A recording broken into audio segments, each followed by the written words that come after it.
Company کے عدالتی نظام میں کسی گورے کے ہاتھوں کالے کا قتل بڑا جرم شمار نہ ہوتا تھا۔ ایسے مقدمات میں مقتول اکثر بنگلوں اور دفتروں کے پنکھا کلی ہوتے تھے۔ انہوں نے دن رات مسلسل پنکھا کھینچنے کی بڑی مہارت حاصل کر رکھی تھی۔ بعض اوقات وہ پنکھے کی رسی اپنے پاؤں کے انگوٹھے کے ساتھ باندھ کر فرش پر لیٹ جاتے تھے۔ اس حالت میں اگر کبھی انہیں اونگ بھی آ جاتی تھی تو ان کی ٹانگ متواتر چلتی رہتی تھی اور پنکھا بدستور ہلتا رہتا تھا۔ لیکن اگر شومئی قسمت سے کسی وقت پنکھا بند ہو جائے تو گرمی، نیند اور شراب کے خمار میں بکھلایا ہوا صاحب ہڑبڑا کر اٹھتا تھا اور سوئے ہوئے کلی کے پیٹ میں زور سے ٹھوکر مار کر اسے بیدار کرتا تھا۔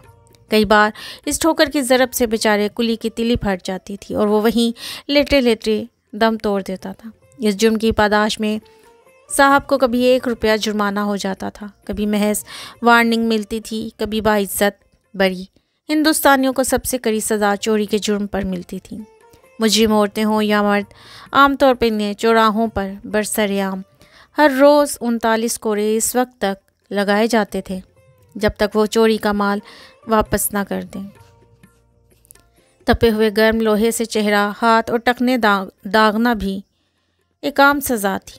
کچھ قیدیوں کو ہفتے میں 1 یا 2 بار کاٹ بھی مارا جاتا تھا۔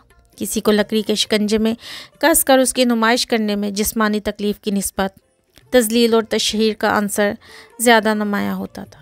اکثر مقامات پر ہندوستانیوں کے لیے انگریزوں کے سامنے کسی سواری پر بیٹھنا ممنوع تھا اور بارش یا دھوپ میں چھاتا کھول کر چلنے کی بھی ممانعت تھی۔ کوئی 200 برس تک کسی طرح من مانی کارروائیوں سے کمپنی بہادر نے ایک ہاتھ سے لوٹ مار کا بازار گرم کر رکھا تھا اور دوسرے ہاتھ سے ملک گیری کی مہم ایسی کامیابی سے چلائی کہ 1853 میں اس کا تجارتی کاروبار قانونی طور پر بند ہو گیا اور بڑے صغیر پر انگریزوں کی باقاعدہ حکمرانی کا دور شروع ہو گیا۔ نئے سامراجی تقاضوں کے پیش نظر سب سے پہلے ICS کی داغ بیل ڈالی گئی اور لارڈ میکالے کی قیادت میں اس سروس کو باضابطہ منظم کیا گیا۔ اب اس میں داخلہ صرف مقابلے کے امتحان کے ذریعے ہونے لگا۔ ICS کا پہلا امتحان لندن میں 1855 میں منعقد ہوا۔ 1864 میں پہلا ہندوستانی اس امتحان میں کامیاب ہوا۔ 1871 میں ان کی تعداد 4 ہو گئی۔ اگلے 40-50 برس تک اس سروس میں جتنے ہندوستانی داخل ہوئے وہ زیادہ تر ہندو ہی تھے۔ یہ وہ زمانہ تھا جب بڑے صغیر میں مسلمانوں پر تعلیم و ترقی کے سبھی دروازے بند کر دیے گئے تھے۔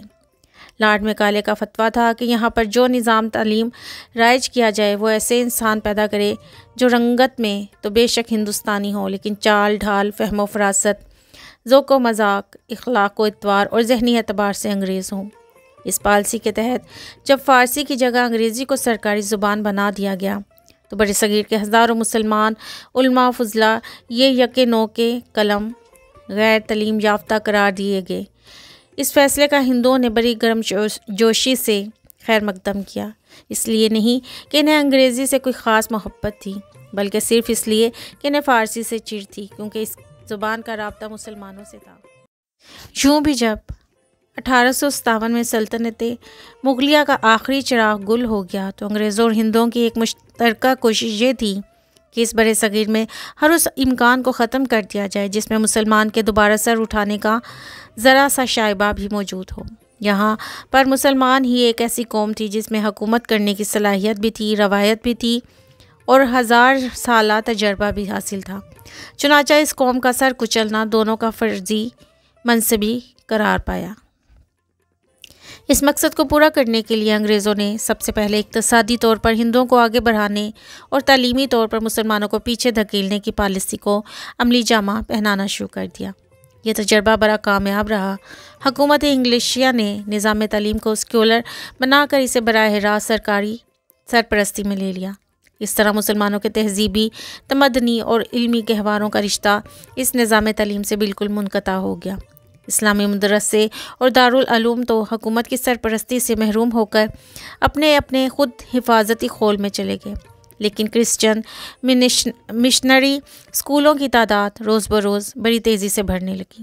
مسلمان طلبہ گورنمنٹ اسکولوں میں داخل ہونے سے بڑے طویل عرصہ تک ہچکچاتے رہے۔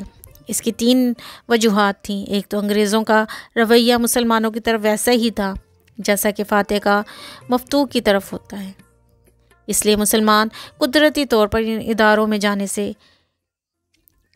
استقاف محسوس کرتے تھے جو غالب قوم نے خاص اپنے اغراض و مقاصد کے لیے قائم کیے تھے۔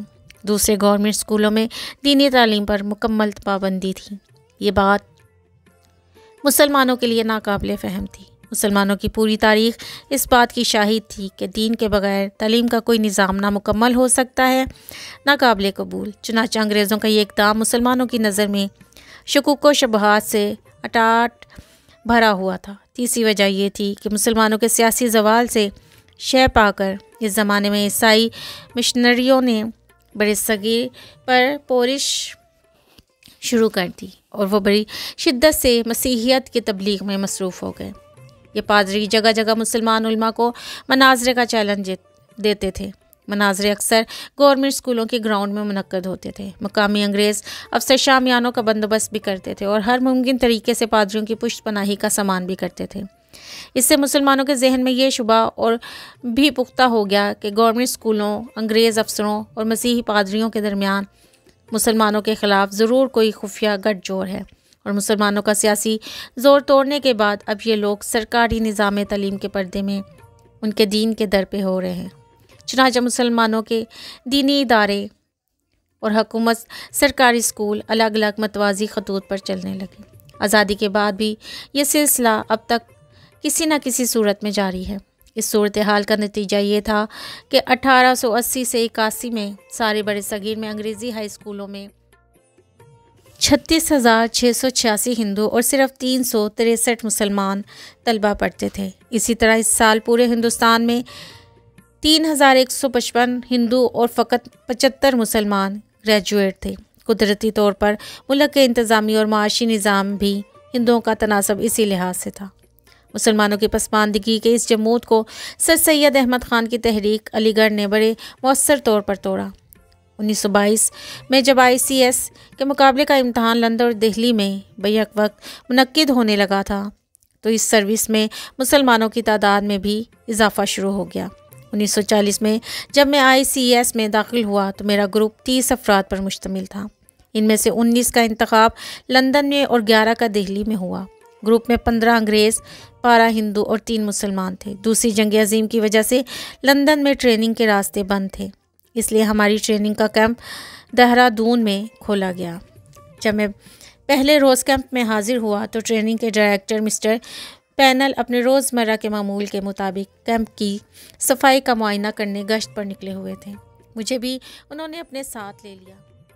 پروبیشنرز کے خیموں کا سرسری جائزہ لینے کے بعد جب ہم ملازموں کے بیت الخلاء کے قریب پہنچے تو یکایک مسٹر پینل کے چہرے پر رونق آ گئی۔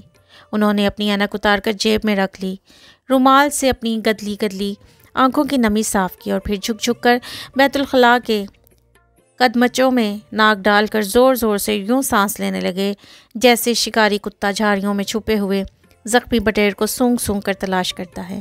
ایک قدمچے پر پہنچ کر مسٹر پینل رک گئے اور مجھے بھی اس مقام میں نواز کو سونگنے کی دعوت دی۔ میں نے یوں ہی کھڑے کھڑے 2-4 لمبے لمبے سانس لیے تو مسٹر پینل خفا ہو گئے۔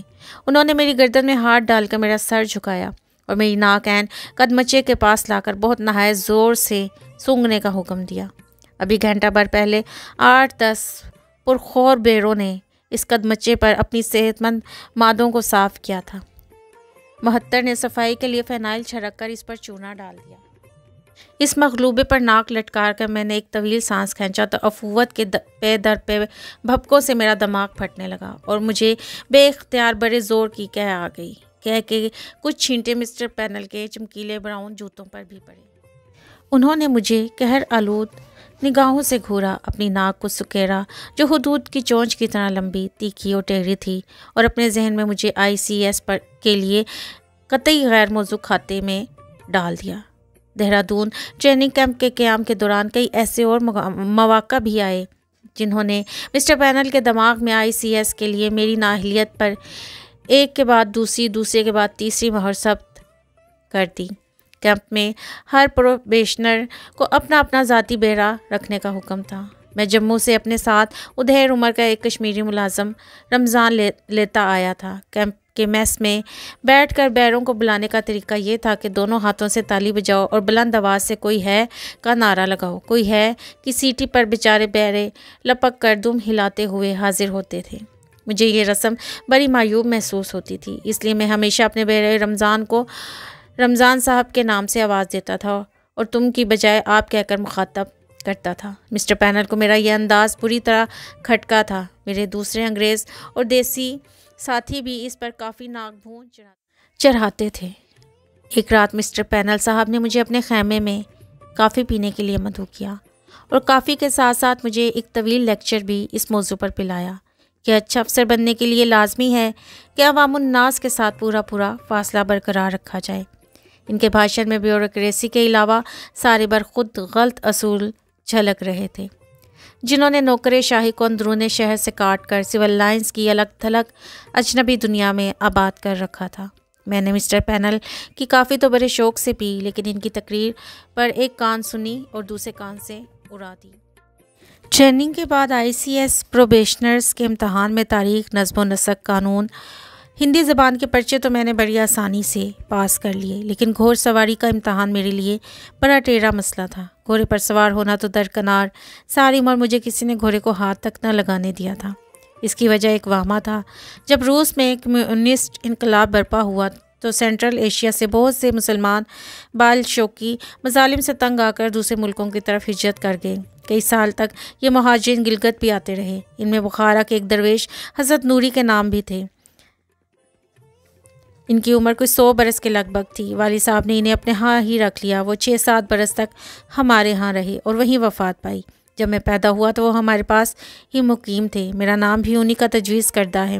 میری پیدائش پر انہوں نے فارسی نظم میں ایک طویل فعالنامہ لکھا ہے۔ اس میں باقی سب باتیں تو مبہم تھیں، لیکن 2 چیزیں صاف صاف درج تھیں۔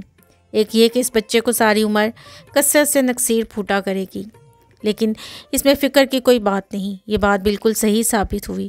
مجھے آج تک برفانی سردیوں میں بیٹھے بٹھائے بلا وجہ نکسیر آنے لگتی ہے۔ ناک سے کچھ دیر خون بہہ جائے تو یوں محسوس ہوتا ہے کہ جسم سے آگ کی چنگاریاں نکل گئی ہیں۔ دوسری پیشن گوئی نوری صاحب نے یہ کی کہ اسے گھوڑے کی سواری سے جان کا خطرہ ہے۔ لکھنے کو تو وہ بات نوری صاحب نے اپنے فعالنامہ میں لکھ تھی، لیکن مجھے ساری عمر کسی نے گھوڑے کی دم تک کو ہاتھ نہ لگانے دیا۔ اس زمانے میں گلگت سے سری نگر کا سفر عورتیں بھی گھوڑے پر بیٹھ کر کیا کرتی تھیں، لیکن اس سفر میں مجھے اپاہجوں کی طرح پالکی میں بٹھایا جاتا تھا۔ وہ ICS کے پروبیشنری امتحان میں رائڈنگ ٹیسٹ پاس کرنا لازمی شرط ٹھہرا تو مجھے بڑی فکر دامن گیر ہوئی۔